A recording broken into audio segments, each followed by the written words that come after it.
Its frame was 10 cubits long and a cubit and a half wide, with two projections set parallel to each other. They made all the frames of the tabernacle in this way.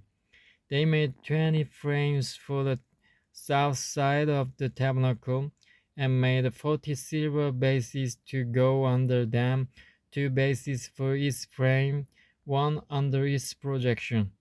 For the other side, the north side of the tabernacle, they made 20 frames and 40 silver bases, two under each frame.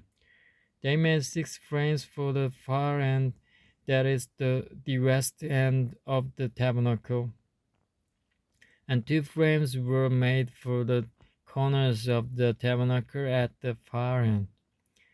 At these two corners the frames were double from the bottom all the way to the top and fit, fitted into a single ring.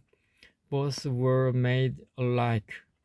So there were 8 frames and 16 silver bases, two under each frame.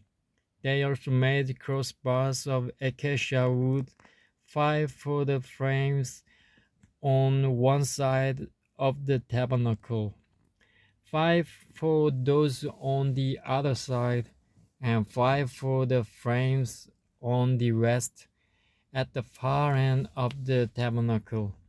They made the center crossbar so that it extended from end to end at the middle of the frames. They overlaid the frames with gold and made gold rings to hold the crossbars. They also overlaid the crossbars with gold.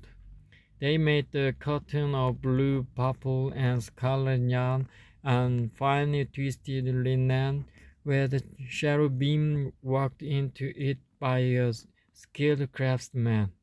They made 4 posts of acacia wood for it and overlaid them with gold.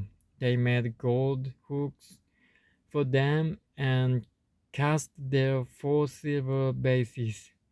For the entrance to the tent, they made a curtain of blue, purple, and scarlet yarn and finely twisted linen, the work of an embroiderer. And they made 5 posts with hooks for them. They overlaid the tops of the posts and their bands with gold and made their 5 bases of bronze.